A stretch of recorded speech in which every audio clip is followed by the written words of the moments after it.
Salam sejahtera dalam kasih Tuhan Yesus Kristus, dan tak lupa saya ucapkan selamat pagi. Selamat kita akan sehidangan dengan Tuhan lewat kebenaran firman Tuhan. Pertama-tama patut saya menaikkan syukur terima kasih kepada Tuhan yang mempunyai pekerjaan sekaligus yang mempunyai kehidupan, yang pada pagi hari ini masih melayakkan untuk berdiri menyampaikan firman Tuhan. Sebelumnya tak lupa kami sampaikan salam dan hormat dari hamba Tuhan yang ada di Manado, Sulawesi Utara. Karena sebagaimana Bapak Ibu ketahui, pada hari Jumat minggu kemarin kami diundang untuk melayani pemberitaan firman Tuhan dalam pentabisan Gereja Segala Bangsa Eliakim Bitung. Dan saya rencana langsung pulang, tapi ternyata hari Minggu masih ditahan di Bitung.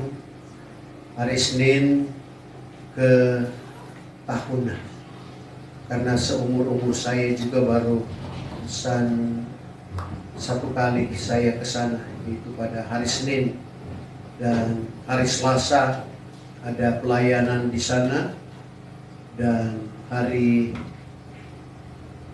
Kamis masih tetap ada pelayanan. Hari Rabu maksud saya.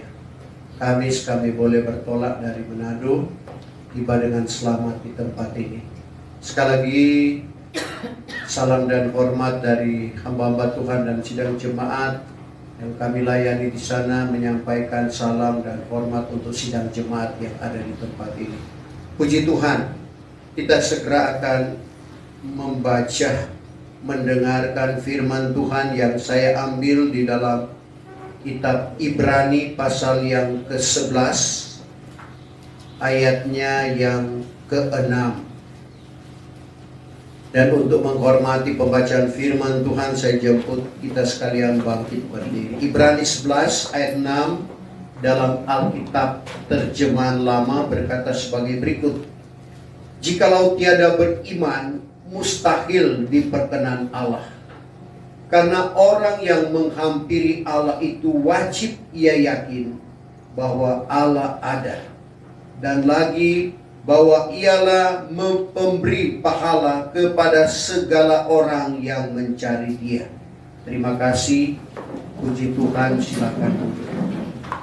Firman Tuhan yang kita baca dan kita dengar pada pagi hari ini adalah suratan dari Rasul Paulus yang ditujukan kepada jemaat yang ada di Ibrani. Meskipun dalam pendahuluan kitab Ibrani tidak dicantumkan siapa penulis kitab ini, sehingga di akhir zaman ini terjadi silang pendapat. Ada yang mengatakan bahwa ini adalah tulisan Paulus, ada juga yang mengatakan ini tulisan Apolos dan sebagainya. Tetapi kita dapat membuktikan bahwa ini adalah suratan Paulus, yaitu apa yang disuratkan oleh Paulus dalam 2 Tesalonika 2 ayat 17 dan ayat yang ke-18. Ternyata bahwa setiap tulisan Paulus atau di akhir tulisannya ada tandanya, yaitu 2 Tesalonika 3 ayat 17-18. Salam daripada aku, ini Paulus. Salam daripada aku, ini Paulus. Dengan bekas tanganku sendiri. Dengan bekas tanganku sendiri. Yang menjadi tanda pada tiap-tiap surat kiriman. Yang menjadi tanda pada tiap-tiap kiriman Paulus. Demikianlah tulisanku. Demikianlah tulisanku. Adalah kiranya anugerah Tuhan kita Yesus Kristus menyertai kamu sekalian. Kalimat ini juga ada pada Ibrani pasal yang ke-13 ayat terakhir, ayat yang ke-25. Dan ini cukup membuktikan sekali lagi bahwa kitab Ibrani ini adalah suratan Paulus. Dan di dalam pasal yang ke-11 ini Paulus bicara soal iman. Arti daripada iman itulah percaya yang sungguh akan hal perkara-perkara yang diharapkan, dan keyakinan akan hal perkara-perkara yang tiada kelihatan.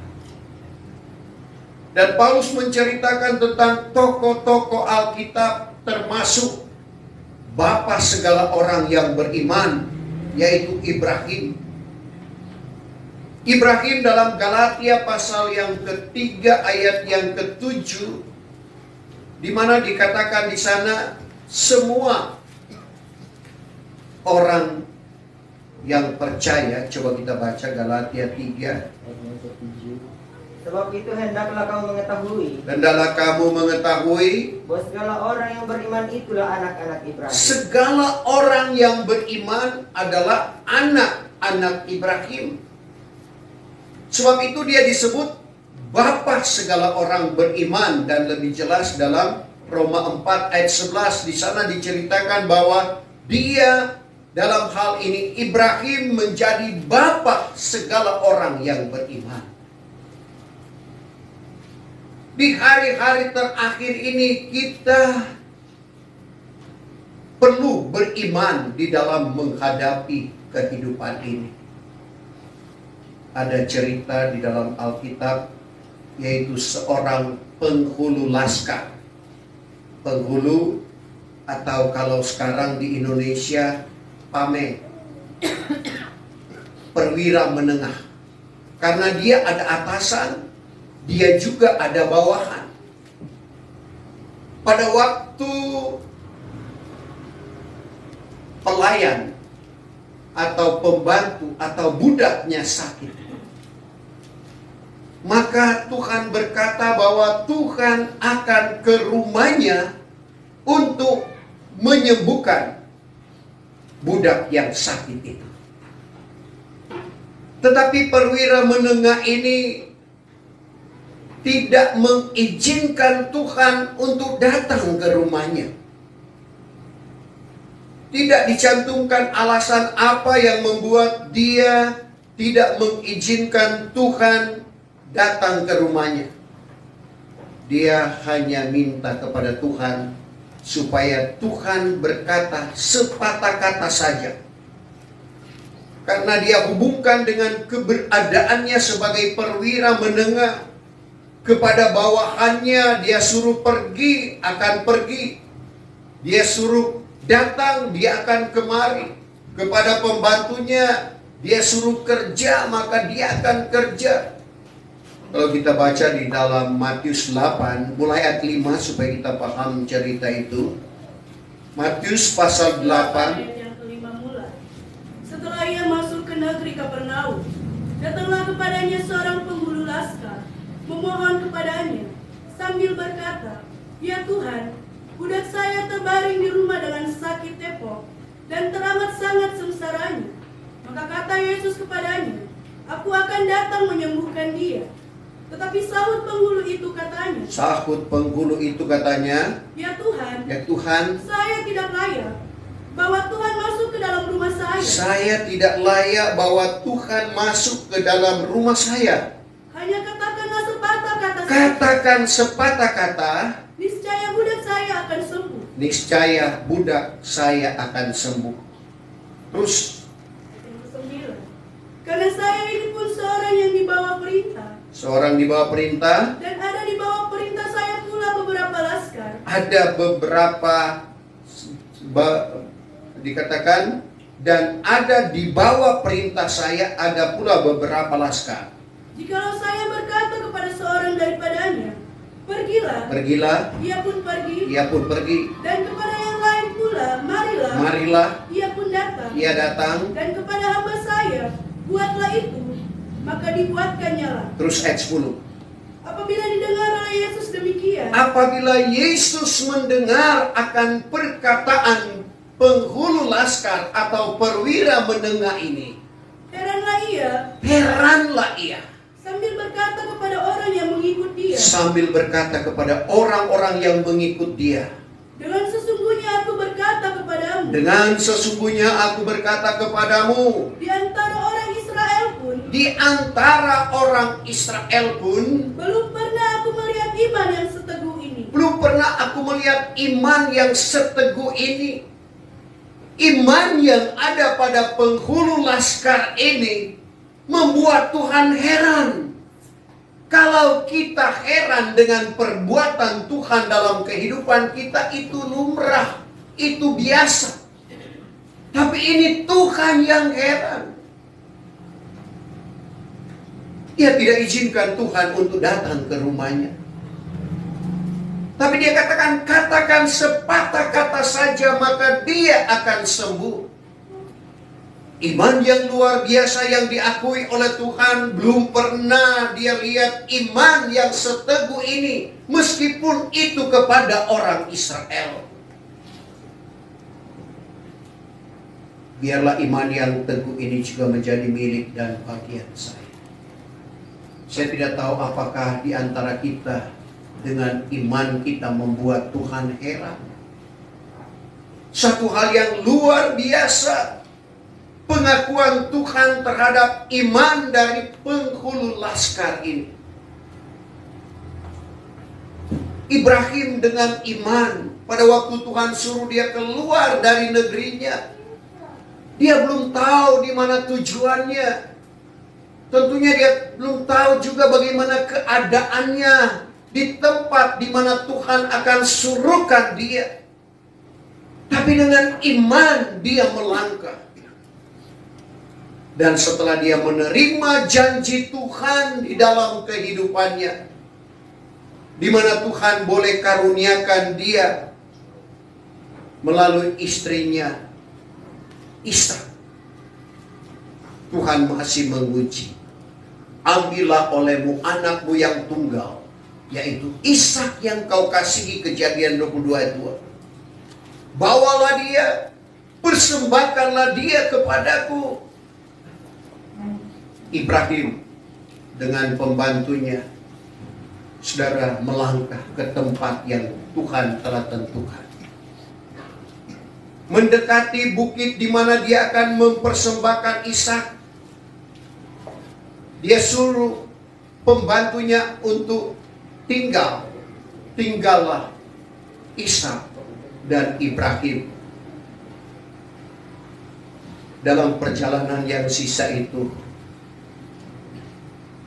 Ishak bertanya, "Bapa, kayu bakar sudah ada, api sudah ada, tapi mana korban yang akan dipersembahkan kepada Tuhan?"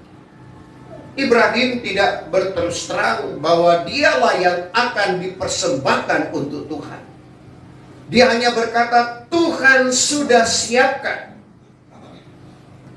Saudara, hal ini juga berlaku, di mana dengan perkataan engkau dibenarkan.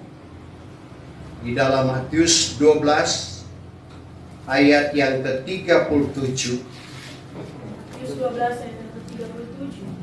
Karena dengan perkataanmu engkau akan dibenarkan. Dengan perkataan Ibrahim, maka perkataan itu dibenarkan oleh Tuhan bahwa Tuhan sudah siapkan korban yang akan dipersembahkan kepada Tuhan. Dan dengan perkataanmu juga engkau akan disalahkan. Dengan perkataan salah kita akan disalahkan. Jadi jangan kita sembarang berucap. Nanti setelah berucap, saya hanya bergurau. Apa yang keluar dari bibir mulut kita, itu merupakan satu hal yang perlu kita pertanggungjawabkan. Dengan perkataan yang benar, kita akan dibenarkan oleh Tuhan. Sebaliknya dengan perkataan yang salah, kita akan dipersalahkan oleh Tuhan.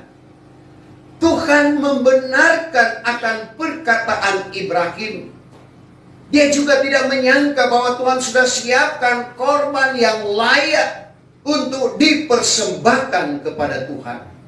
Tidak heran dia disebut Bapa segala orang yang beriman. Bapak Ibu Saudara yang kekasih di dalam Tuhan Yesus Kristus, firman Tuhan yang datang kepada kita, jikalau tiada beriman, mustahil diperkenan Allah. Kalau kita tidak beriman, mustahil kita akan berkenan kepada Tuhan. Sebab itu perlu ada iman di dalam kehidupan kita. Jangan sampai apa yang dikatakan oleh Tuhan Yesus dalam Lukas 18 ayat 8, entahkan anak manusia jumpa iman manakala dia datang kembali. Lukas 18 ayat yang ke-8. Ayat yang ke-8. Bahkan aku berkata kepadamu, dengan segeranya ia akan membenarkan hal mereka itu. Dengan segeranya ia akan membenarkan mereka itu. Tetapi entahkan anak manusia jumpa iman di atas bumi ini. Entahkan anak manusia yaitu Tuhan Yesus jumpa iman di tengah-tengah bumi ini. Apabila ia datang kelak. Apabila ia datang kelak. Betapa pentingnya iman ini Bapak Ibu Saudara. Sebab itu murid-murid pernah berkata kepada Tuhan dalam Lukas 17 ayat 5, tambahi iman kami. Lukas 17 ayat 5. Maka berkatalah rasul-rasul itu kepada Yesus, tambahilah iman kami. Tambahilah iman kami. Mereka menyadari akan keterbatasan mereka. Meskipun mereka sebagai murid Tuhan yang selalu mendengarkan apa yang diajarkan oleh Tuhan. Tidur bersama-sama dengan Tuhan, makan bersama-sama dengan Tuhan, mendengarkan pengajaran yang disampaikan oleh Tuhan kepada mereka. Mereka menyadari keterbatasannya sehingga mereka berucap, tambahilah iman kami. Karena iman ini betul-betul kita butuhkan di hari-hari terakhir ini. Contoh seorang perempuan yang berpenyakit perempuan, habis segala hartanya, berobat ke dokter, tidak kunjung sembuh. Tapi dia dengar Tuhan akan lewat di tempat itu. Dan dia berpikir bahwa asal ku jama jubahnya, maka aku akan sembuh. Ini iman. Iman dari perempuan ini berkata, asal ku jama jubahnya, maka aku akan memperoleh kesembuhan. Memang itu yang terjadi. Pada waktu dia menjama jubah Yesus, Yesus menyadari bahwa ada kuasa yang keluar dari tubuhnya. Dan dia bertanya kepada murid-murid, siapa yang menjama aku? Perempuan ini ketakutan, akhirnya dia mengakui. Sebelumnya dijawab oleh murid-murid orang yang banyak ini, siapa yang tahu? Siapa yang menjama jubah Yesus? Tuhan tahu itu. Tapi dia bertanya, siapa yang menjama jubahku? Sekali lagi, dengan ketakutan perempuan ini mengakui, karena dia telah merasakan kesembuhan yang otomatis pada waktu itu. Imannya menyembuhkan dia. Tapi ada kuasa yang keluar dari tubuh Tuhan yang dirasakan untuk kesembuhan seorang perempuan ini. Begitu juga Bapak Ibu Saudara, tentang 10 orang yang berpenyakit kusta. Tuhan suruh mereka pergi kepada imam-imam. Masih di perjalanan sudah sembuh. Yang satu ini, dia kembali dan dia berterima kasih kepada Tuhan. Yang 9 tidak tahu kemana.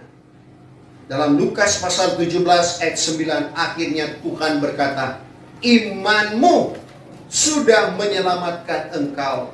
Karena hanya dia yang menyadari bahwa dia sembuh karena perkataan Tuhan. Lukas 17 ayat yang ke-9. Dan lagi katanya kepada orang itu. Katanya kepada orang itu, bangunlah engkau pulang. Bangunlah engkau pulang. Imanmu sudah menyelamatkan engkau. Ayat sebelumnya coba. Ayat yang ke-18, ayat yang ke-17. Maka jawab Yesus serta berkata, Jawab Yesus serta berkata, Bukankah 10 orang yang telah ditahirkan? bukankah 10 orang yang telah ditahirkan, yang telah disembuhkan? Tetapi di manakah yang 9 lagi? Di manakah yang 9 lagi? Tidakkah ada seorang pun yang balik kemari memuliakan Allah, lain daripada orang keluaran ini? Dan lagi katanya kepada orang itu, bangunlah engkau pula. Bangunlah engkau pula. Imanmu sudah menyelamatkan. Imanmu sudah menyelamatkan. Dia merasa dia telah disembuhkan. Justru dia kembali kepada Tuhan. Berterima kasih kepada Tuhan yang telah menyembuhkan. Sehingga Tuhan berkata, imanmu sudah menyembuhkan engkau. Bapak Ibu Saudara, jikalau tiada beriman, mustahil diperkenan Allah. Karena orang yang menghampiri Allah wajib ia yakin bahwa Allah. Kita yang menghampiri Tuhan saat ini diharuskan yakin bahwa Allah ada. Allah sementara berkata-kata di antara kita. Karena manakala firman Tuhan diberitakan, berarti Tuhan yang sementara berkata-kata di antara kita. Yahya 1 ayat 1, pada mulanya adalah firman, firman itu bersama-sama dengan Allah, dan firman itu juga adalah Allah. Dan firman inilah yang meyakinkan kita akan kehadiran Tuhan yang diwujudkan dalam Matius 18 ayat 20, di mana 2-3 orang berhimpun atas nama Tuhan, di situ Tuhan ada buktinya. Karena sekarang sedangkan produk, saudara, dengan iklannya, kami bukan memberi janji, tapi kami memberikan bukti. Bukti bukan janji. Bukti kehadiran Tuhan 1 Korintus 14 ayat yang ke-26.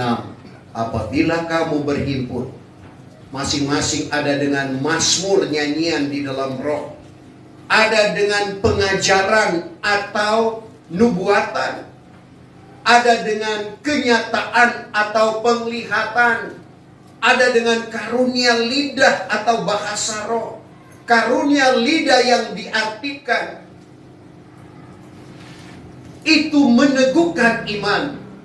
Jelasnya kita baca 1 Korintus 14 ayat 26. Sekarang bagaimanakah halnya, hai saudara-saudaraku? Bagaimanakah halnya, hai saudara-saudaraku? Bahwa apabila kamu berhimpun, Apabila kamu berhimpun seperti ini. biarlah masing-masing ada dengan mazmur, Mazmur yaitu nyanyian di dalam roh, ada dengan pengajaran, ada dengan pengajaran atau nubuatan, ada dengan kenyataan, kenyataan atau penglihatan, ada dengan karunia lidah, karunia lidah, bahasa roh, ada dengan pengetahuan mengartikan makna lidah. pengetahuan mengartikan makna lidah itu. Maka hendaklah segala hal itu meneguhkan iman. Segala hal itu meneguhkan iman dan sebagai bukti kehadiran Tuhan di tengah-tengah peribadatan kita. Jadi kita lihat ada 3 hal dalam ayat ini. Pertama, jikalau tiada beriman, mustahil diperkenan Allah.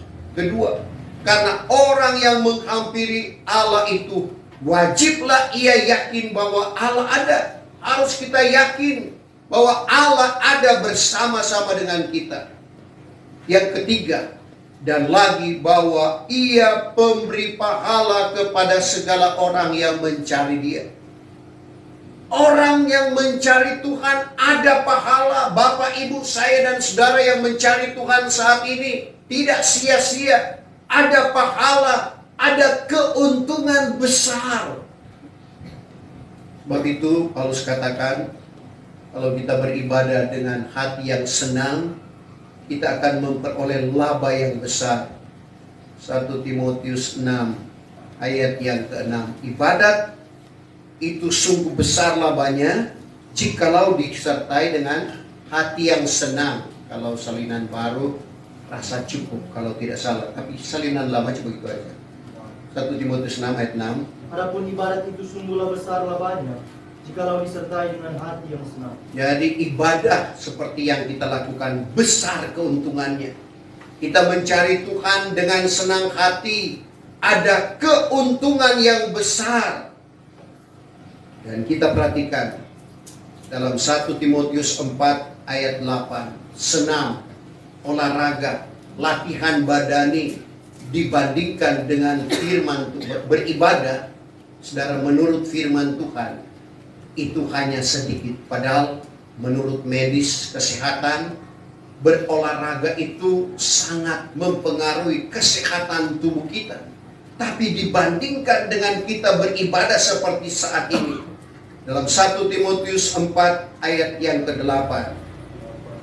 Karena senam bagi tubuh itu Senam olahraga bagi tubuh itu sedikit saja gunanya. tetapi ibadat itu berguna di dalam segala sesuatu. Ibadat atau kita mencari Tuhan, kita berbakti kepada Tuhan, berguna di dalam segala sesuatu. Sebab ada padanya perjanjian hidup Ada padanya dua perjanjian. Perjanjian hidup yang sekarang ini yang sekarang dan yang akan datang. dan yang akan datang. Saya boleh kategorikan perjanjian hidup sekarang adalah perjanjian jasmani. Keluaran 23-25, berbakti kepada Tuhan, roti makanan diberkati, air minuman diberkati, segala penyakit dilalukan dari antara kita. Itulah perjanjian hidup sekarang. Perjanjian jasmani, perjanjian hidup yang akan datang, perjanjian rohani. 1 Yohanes 2:25. Inilah perjanjian yang Ia janjikan kepada kita, yaitu hidup yang kekal. Untuk itu tidak sia-sia kita berbakti, tidak sia-sia kita mencari Tuhan, karena ada pahala yang dialami juga oleh Daud dalam Mazmur 34 ayat 5, di mana dia sudah mencari Tuhan dan Tuhan keluarkan dia dari segala ketakutan.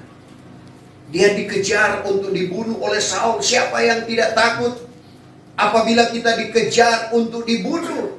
Kalau dikejar untuk diberikan hadiah, ya mari. Tapi ini dikejar untuk dibunuh. Tentunya secara manusia ada timbul ketakutan. Tapi pengakuan Daud, dia telah mencari Tuhan. Dan Tuhan keluarkan dia dari rasa takut. Kalau ada rasa takut di dalam kehidupan kita karena banyak hal yang membuat manusia takut, cari Tuhan. Mazmur 34 ayat 5.